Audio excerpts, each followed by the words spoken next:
देखिए, दिल्ली में पूर्वांचलियों का एक बड़ा वोट बैंक है और 24% वोटर्स यूपी और बिहार के हैं। लोमस हमारे साथ लाइव जुड़े हुए हैं। लोमस, हम लगातार देख रहे हैं कि तारीख के ऐलान के बाद ये बयानबाजी और तेज हो गई और अरविंद केजरीवाल यहां पर पूर्वांचलियों को लेकर बयान दे रहे हैं। बिल्कुल आपने सही कहा और यही आरोप दिल्ली बीजेपी लगातार लगाते हुए यहाँ पे दिख रही है। और दिल्ली बीजेपी के जो अध्यक्ष है उनके द्वारा कहा जा रहा है कि पूर्वांचलियों को लेकर के अरविंद केजरीवाल क्या सोचते हैं, वो क्या समझते हैं, वो साफ यहाँ पे दिखता हुआ नजर आ रहा है। वो किस तरीके से कटाक्ष करते हैं पूर्वांचलियों को लेकर के वो नजर आ रहा है। जिस तरीके से उन्होंने बयानबाजी की, कहीं ना कहीं वो पूर्वांचलियों को दिल्ली का वोटर नहीं बता रहे। आपको याद होगा कि दिल्ली में लगभग 24% वोटर्स पूर्वांचली है और बिहार के जो रहने वाले हैं वो हैं। तो कहीं ना कहीं उनको लेकर के इस तरह की बात करना और अरविंद केजरीवाल की तरफ से कहना, तो वो कहीं ना कहीं इस तरफ दिखाता है कि दिल्ली में चुनाव है, वो चुनाव का स्तर पूरी तरीके से गिर चुका है। वो चुनाव केवल सत्ता को लेकर के है और सत्ता पे काबिज होने को लेकर के यहां दिखाता है। आपने देखा कि पहले जिस तरीके से पोस्टर जारी किए जा रहे हैं और हाल के दिनों में जो पोस्टर जारी किए जा रहे हैं उसमें कितना फर्क है और कितना ही जो सत्ता का प्रेम जो तमाम पार्टियों को लेकर के देखने को मिल रहा है। वो सत्ता केवल दिखाता है कि वो केवल सत्ता पे काबिज होना चाहते हैं और एक दूसरे पे कटाक्ष यहां पे करते हुए नजर आ रहे हैं। इसके अलावा देखिए, लगातार जिस तरीके से आप जानकारियां दे रहे हैं, पहले अगर बात करें दिल्ली के चुनावी दंगल में पहले धर्म की राजनीति की गई, फिर जातिगत राजनीति हुई और अब जो ये सिलसिला है वो पूर्वांचलियों पर आ गया है। पूर्वांचलियों की एंट्री हो चुकी है और सीधे सीधे का एक बड़ा तबका है पूर्वांचल से जो आता है दिल्ली में। और चुनाव के इतने नजदीक आकर के जो ये बयानबाजी हुई अरविंद केजरीवाल की तरफ से जो कहा गया है, क्या ऐसा नहीं लगता कि सेल्फ गोल कर लिया है?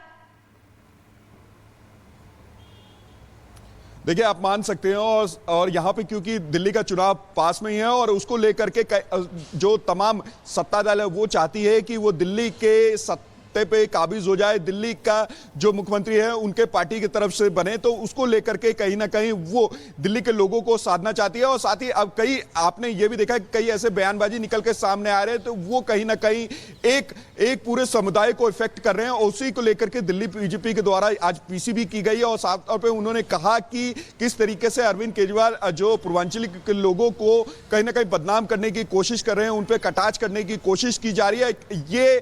ये दिखाता है कि अरविंद केजरीवाल केवल सत्ता पे काबिज होना चाहते हैं। उनको कोई मतलब नहीं कि कौन इससे हताश हो रहा है, कौन इससे प्रभावित हो रहा है। लोमस, आप लगातार जानकारी दे रहे हो और इस वक्त हम लगातार देख रहे हैं कि दिल्ली में ये चुनावी रण और तेज होते हुए इस वक्त नजर आ रहा है और आने वाले समय में बयानबाजी और तेज होते हुए नजर आएगी। और दिल्ली में चुनावी जंग, देखिए, वोट बैंक की राजनीति एक तरफ हो रही है और इसी को लेकर के लगातार राजनीति की जा रही है। आम आदमी पार्टी बीजेपी पर आरोप लगा रही है और बीजेपी का क्या कहना है वो भी आपको इस रिपोर्ट के जरिए सुनवा देते हैं।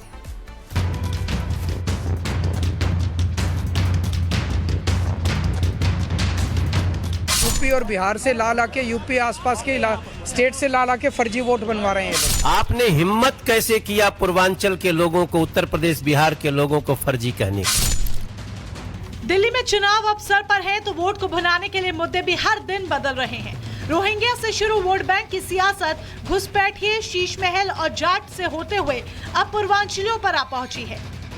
जिस तरह हर दिन मुद्दे बदल रहे हैं, कुछ उसी तेजी से सियासी दलों में जुबानी जंग भी तेज होती जा रही है।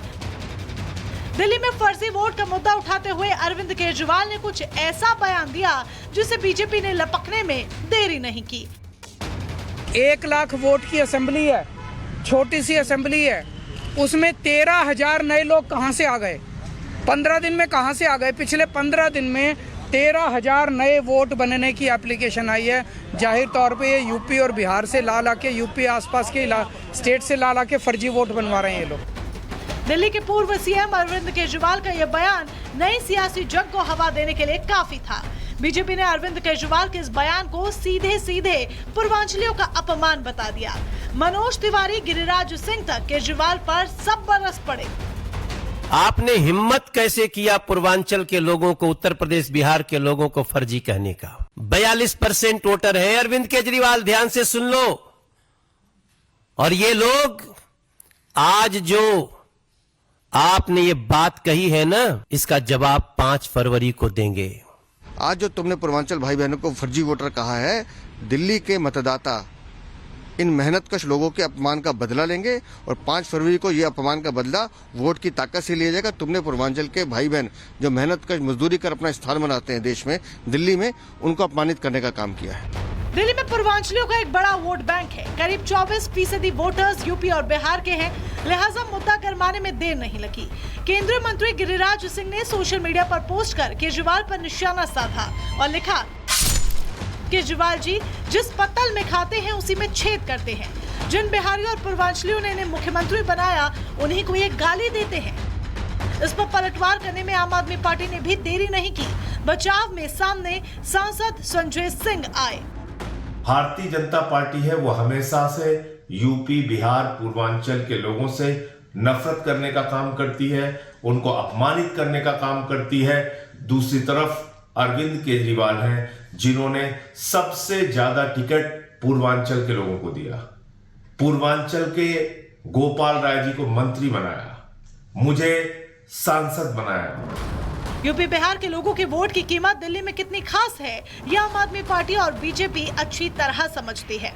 ऐसे में अरविंद केजरीवाल ने अपने बयान के जरिए जो थाली बीजेपी को सजा कर दी है वो उसे गंवाना नहीं चाहती। बीजेपी केजरीवाल के इस बयान को वोट बैंक में तब्दील करने में जुट चुकी है।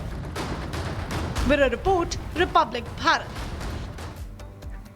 तो देखिए बीजेपी ने हाथों हाथ इस मुद्दे को लिया है और लपका है और अब यहां पर देखिए विरोध मार्च निकालने की भी तैयारी बीजेपी के। इस बीच एक बड़ी जानकारी आपको दे दें, पोस्टर वॉर भी छिड़ी हुई है। बीजेपी ने जारी किया एक और पोस्टर। आपको बता दें यहां पर साफ तौर पर बीजेपी कहती हुई नजर आई है, आपदा जाएगी और बीजेपी आएगी। महाठग ने दिल्ली वासियों को लंदन बनाने का जो झूठा सपना दिखाया था, अब वो पूरी तरीके से यहां पर एक्सपोज हो चुके हैं। ठगा है, अब दिल्ली से आपदा जाएगी और भाजपा आएगी। तो देखिए किस तरीके से यहां पर एक के बाद एक पोस्टर जारी किए जा रहे हैं और दिल्ली बीजेपी की तरफ से यहां पर देखिए एक और पोस्टर जारी किया गया है, आपदा जाएगी और भाजपा आएगी। यहां पर इस पोस्टर के जरिए पोर्ट्रे किया गया है फर्जी वोटर का मुद्दा खूब यहां पर चला और इस बीच देखिए तस्वीरें भी निकलकर सामने आ रही है। सियासत भरपूर हो रही है दिल्ली के विधानसभा चुनावों के इस दंगल में। देखिए अब पूर्वांचलियों की भी एंट्री हो गई है। तो देखिए लगातार इस मुद्दे को लेकर के अब हाथों हाथ लेते हुए नजर आ रहे हैं। तो देखिए आप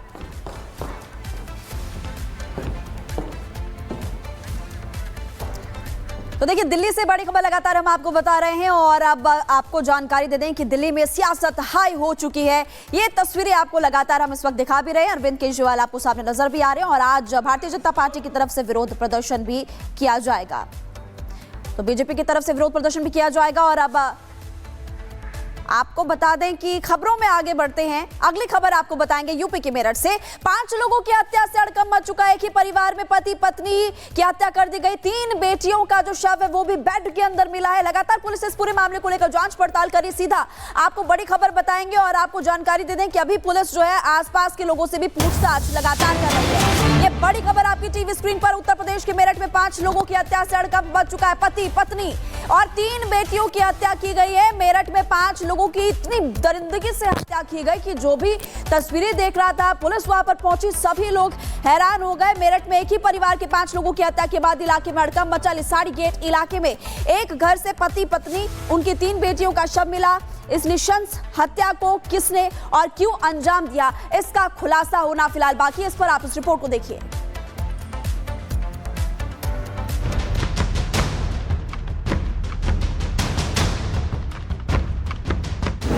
मेरठ में मर्डर, इलाके में धारदार हथियार, खत्म परिवार। बेड में लाश, हत्यारे की तलाश। मेरठ के लिसाड़ी गेट इलाके का ये वो घर है जो अब एक डरावने सपने की तस्वीर बन चुका है। एक ही परिवार के 5 लोगों की नृशंस हत्या के बाद पूरे इलाके में सनसनी है। मरने वालों में पति पत्नी के साथ 3 मासूम बच्चे शामिल हैं। मृतकों के शव को देखकर आप अंदाजा लगा सकते हैं कि कितनी दरिंदगी से इनको मौत के घाट उतारा गया होगा। दरअसल मृतक मोइन पेशे से राजमिस्त्री का काम करता था और अपनी पत्नी और 3 बच्चियों के साथ सुहेल गार्डन कॉलोनी में किराए के मकान में रहता था। मोइन के साथ उसकी पत्नी आसमा, 9 साल की बेटी अक्सा, 2 साल की बेटी अजीजा और 1 साल की बेटी अलीना रहती थी। मोइन और उसका पूरा परिवार बुधवार से लापता था, जिसके बाद जब उनकी कोई खोज खबर नहीं मिली तो उसका भाई उनके घर पहुंचा, लेकिन वहां उसे मकान के गेट पर ताला मिला। इसके बाद जब वो ताला तोड़कर मकान के अंदर पहुंचा तो उन्हें वहां मोइन और उसके पूरे परिवार के शव मिले। पति पत्नी के शव चादर में लिपटे थे, जबकि बच्चों की लाश बेड के बॉक्स में छिपाने की कोशिश की गई थी। इसके साथ ही पूरे घर में सामान और खून की छींटे बिखरे पड़े थे। अंदर जाकर के हमने देखा जी, सबसे पहले ताला मेरे छोटा भाई था और मोहल्ले के बहुत सारे खड़े थे, सबके सामने ताला बाहर से लगा हुआ था। ताला बाहर से लगा हुआ था। कितने जने रहते थे इसमें परिवार में?